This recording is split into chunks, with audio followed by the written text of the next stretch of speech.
Time to Shift, c'est le podcast qui éclaire sur les enjeux énergétiques et climatiques contemporains pour progresser vers une économie post-carbone.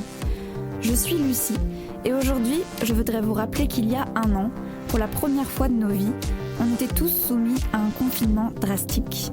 Beaucoup d'entre nous se sont retrouvés enfermés chez eux pendant de longues semaines, privés de sorties et de sociabilisation. Dans cet épisode un peu particulier, il y aura peu de notions techniques, économiques ou scientifiques, mais beaucoup de partage d'expériences individuelles. Peu après le premier confinement, les shifters ont été appelés à témoigner sur les activités réalisées pendant cette période.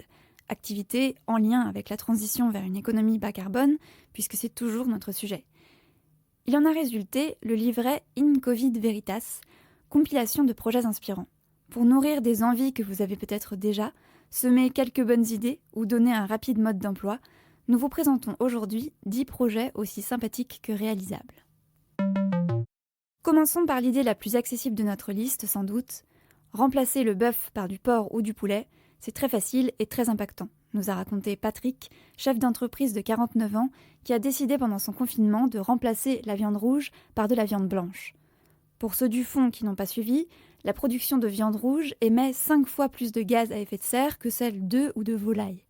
Remplacer son steak haché par du poulet, c'est moins difficile que de devenir directement végétarien, mais cela apporte déjà un gros bénéfice sur son bilan carbone individuel. Par ailleurs, Patrick, notre shifter témoin, considère ce changement d'habitude comme un premier pas vers une alimentation plus végétarienne, voire végétalienne. Voici donc les leçons qu'il retire de cette expérience.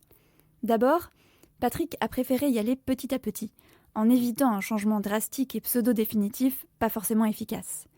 Il a apprécié d'expérimenter en groupe, d'expliquer la démarche à ses enfants ou à ses amis. Pour se motiver, il conseille de faire le plein de bonnes recettes au porc et au poulet, ou encore mieux, végétariennes.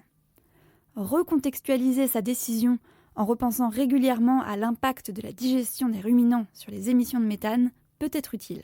Ça fait un regain de motivation en cas de petite faiblesse devant un burger saignant. Enfin, cette expérience l'a amené à observer les bienfaits de ce changement alimentaire sur sa santé et sur son porte-monnaie.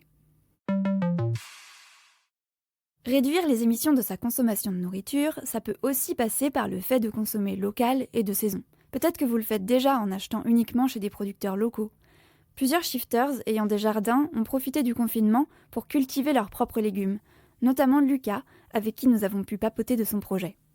Donc je m'appelle Lucas, j'ai 40 ans, je travaille dans l'informatique et j'habite à la campagne, dans les Cévennes ardéchoises.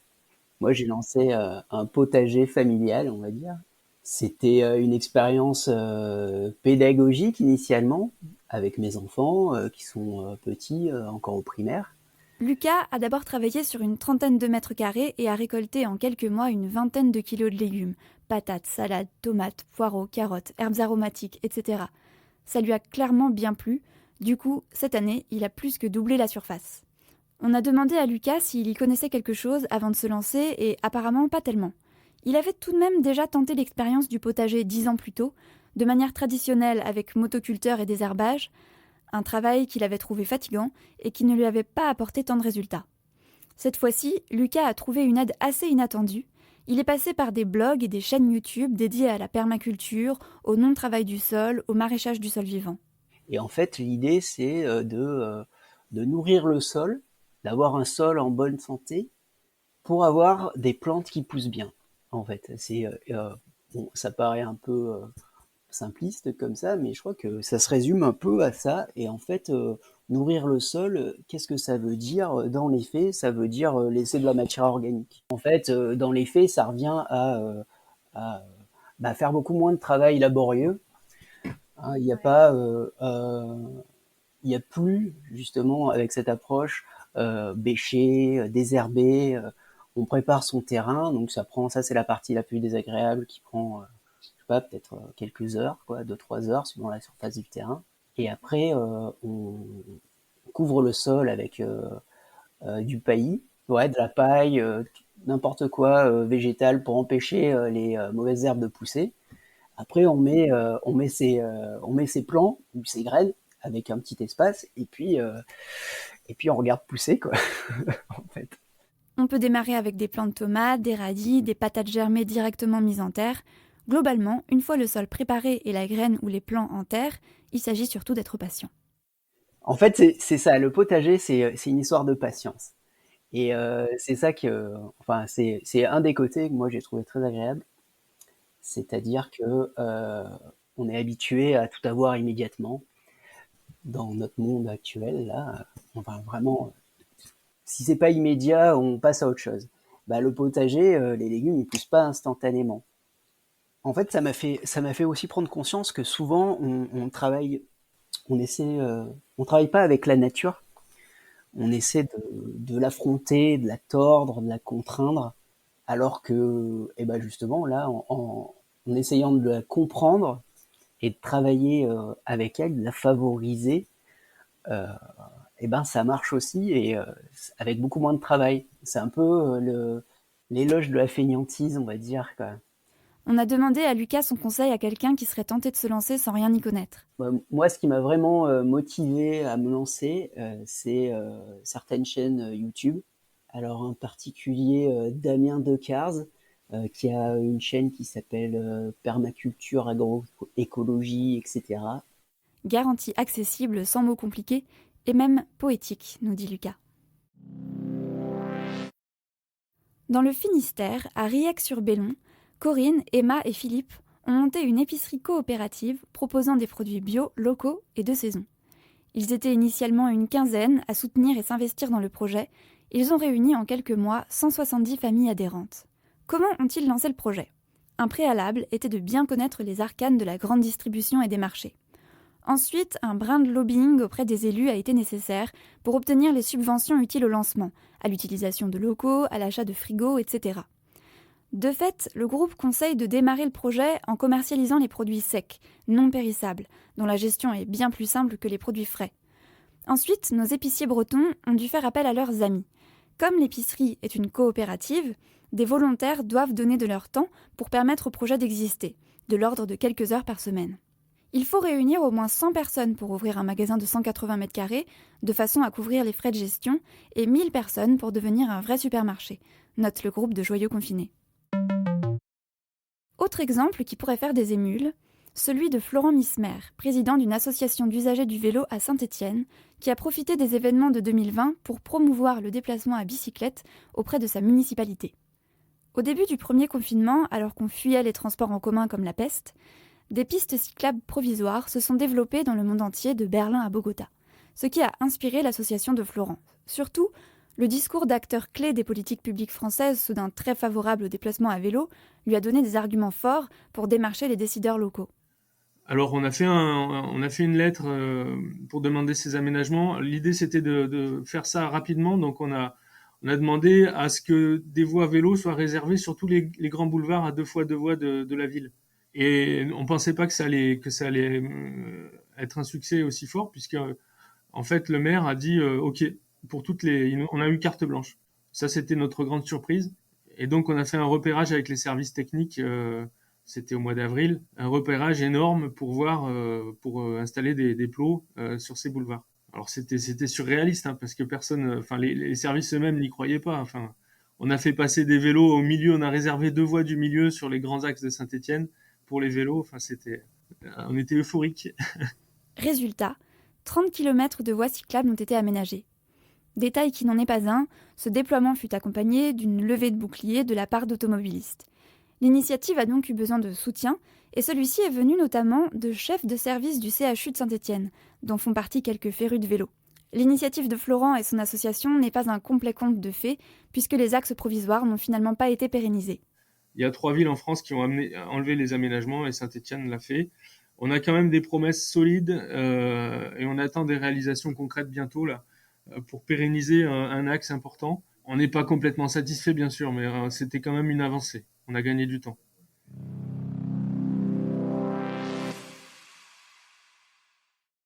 Avec ces changements de régime alimentaire, de mode d'approvisionnement et de transport, ces confinés ont bien choisi les secteurs sur lesquels ils pouvaient avoir le plus d'impact. Notre 5e témoignage s'attaque à un autre point clé de notre action individuelle, notre porte-monnaie. Savez-vous ce que votre banque fait de votre argent quand vous ne vous en servez pas ? Il est probable qu'une partie de votre capital serve à financer des causes auxquelles vous n'adhérez pas du tout, comme, un exemple parmi d'autres, le développement des énergies fossiles. C'est le constat qu'a fait Antoine, un shifters de 31 ans, qui a profité du temps libre et cloîtré que lui offrait le confinement pour changer de banque. 2 établissements sont mis en avant par les shifters, le Crédit Coopératif et la NEF pour Nouvelle Économie Fraternelle. Changer de banque, ça semble pas un énorme projet. Mais de fait, pour agir, il est nécessaire de dépasser quelques préjugés. On est tout de même bien rassuré par les banques classiques qui conservent nos économies depuis qu'on est petit. Mais Antoine a pu le constater lui-même, les banques éthiques disposent des mêmes garanties que les plus grandes. Une différence, il est nécessaire de suivre ses investissements. Comme on surveille déjà nos comptes pour notre banque traditionnelle, ce n'est pas un gros changement d'habitude. Pour Antoine, l'essentiel pour passer le cap, c'est déjà d'être convaincu que l'argent, c'est aussi le nerf de la guerre de la décarbonation. Ensuite, il s'agit de bien réfléchir à un domaine précis sur lequel on aimerait que notre épargne ait un poids. Peut-être est-ce l'effet du travail à distance ou du chômage partiel. Mais pendant le confinement, certains se sont demandé s'ils ne devaient pas changer carrément de métier. C'est le sens des témoignages de Véronique, Jérôme, Lucie ou encore Louis. C'est bizarre, explique Louis du haut de ses 26 ans, salarié dans le privé. On a choisi nos études, on est bien payé, et puis un jour, on ne sait plus pourquoi on travaille. Ce qu'on fait n'a plus vraiment de sens. Alors, ces travailleurs en quête de sens ont repris leurs études, monté leur société, changé de secteur. Ou encore, ont lancé l'expérience du potager évoquée précédemment à un autre niveau pour devenir agriculteurs. Voici leurs petits conseils pour nos auditeurs qui remettraient également en question leur activité professionnelle actuelle. D'abord, bien se connaître, évaluer son projet et croire en soi. Ensuite, en parler autour de soi pour développer ses idées, se renseigner, potasser son sujet. Rester dans le concret, chercher de l'aide, notamment via des bilans de compétences, des organismes de formation, de subventions, prendre du temps pour ce projet, et si possible, y consacrer un peu de ses économies. Enfin, foncer. Certains ont donc profité du confinement pour changer d'activité. D'autres, plus jeunes, encore étudiants, ont remis en question la structure même de leur formation professionnelle. En particulier, des ingénieurs, très concernés par les crises écologiques, puisqu'ils seront amenés à répondre à des problématiques techniques directement liées à la lutte contre le réchauffement climatique. Caroline est membre du réseau Ingénieurs engagés, qui vise à améliorer l'éthique des formations et des métiers des jeunes ingénieurs. Constatant au quotidien le peu de cours dédiés au sujet de la transition énergétique, elle a profité du confinement pour s'impliquer avec ceux qui font changer les choses. Elle est passée par le réseau étudiant Les Ingénieurs engagés. Concrètement, il s'agit de faire connaître ce réseau, d'organiser des conférences dans les grandes écoles, de militer auprès du bureau des élèves ou de l'administration pour faire évoluer les cours. L'objectif à terme, que les ingénieurs de demain soient payés pour concevoir des processus vertueux, décarbonés et pas des usines à gaz, et orienter les ingénieurs sortant d'école vers des entreprises à la démarche éco-responsable. L'entreprise de Timothée fait partie de celles qui pourraient attirer de tels profils d'ingénieurs tournés vers la sobriété énergétique. En effet, ce chef d'entreprise quarantenaire a décidé de sous-louer ses locaux à des startups éco-responsables. Avec seulement 40 mètres carrés utilisés sur 250, il avait en effet de la place. Nous voulions partager une surface trop grande pour nous, alors on s'est dit qu'on allait sous-louer, mais pas à n'importe qui. Nous voulions des entrepreneurs dans le mouvement et respectueux de l'environnement. Le plus important dans ce projet, fixer les critères de sélection en y dédiant une équipe, réorganiser l'intendance concernant l'accueil, la sécurité, le ménage, et bien s'entendre avec ses nouveaux colocataires. Parmi nos shifters confinés, certains ont profité de cette période privée de sortie pour faire de la sensibilisation aux problématiques liées à la transition vers une économie décarbonée. Pour faire progresser la lutte contre le réchauffement climatique, il faut aussi faire progresser la connaissance de ces sujets autour de nous. Frédéric a profité du premier confinement pour participer aux ateliers La Fresque du climat et devenir lui-même animateur. La Fresque du climat, c'est une formation sur les mécanismes du réchauffement climatique qui se déroule de manière collaborative, par groupe de 4 à 6 personnes, un peu sous forme de jeu. Il faut prévoir 3 heures pour la fresque et ensuite, on peut devenir soi-même animateur pour diffuser le savoir. Précision non négligeable à date, on peut tout à fait suivre les formations en visioconférence. Et ça permet au passage de rencontrer d'autres personnes intéressées par ces sujets, virtuellement comme concrètement. L'atelier est ouvert à tous tant que vous avez une bonne connexion et quelques euros. Il peut être réalisé en famille, entre amis ou même au travail. Marie, metteuse en scène, a quant à elle rassemblé des artistes, étudiants en théâtre, chorégraphes, musiciens, pour monter un spectacle sur l'adoption d'habitudes individuelles plus sobres. Puisque les informations et statistiques ne mobilisent pas forcément les foules, Marie a décidé de jouer aussi sur les émotions d'une histoire chorégraphiée pour continuer le débat en coulisses. C'est à l'issue de mes réflexions sur la sobriété évoquée par Jean-Marc Jancovici comme la seule piste viable pour la décarbonation que l'idée du spectacle sur le sujet est née, raconte Marie. Les étapes clés de ce projet, décrocher des fonds via la DRAC, la Direction régionale des affaires culturelles, collecter des informations fiables, les vérifier avant de les transmettre via le spectacle, et bien sûr, inventer l'histoire qui va rendre la sobriété désirable.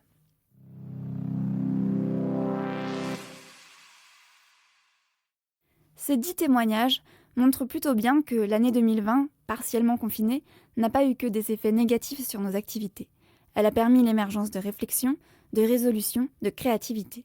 Elle a profité au développement du vélo et de projets personnels, sur le terreau des potagers ou la moquette des open space, du plus ennuyeux des bilans comptables au plus exubérant des spectacles, commerçants, agriculteurs, ingénieurs, étudiants participent à changer le monde. Le podcast Time to Shift est réalisé par les Shifters, les bénévoles du Shift Project. Ce think tank dirigé par Mathieu Ozano et présidé par Jean-Marc Jancovici a un objectif, faire progresser le débat et les actions pour une économie post-carbone.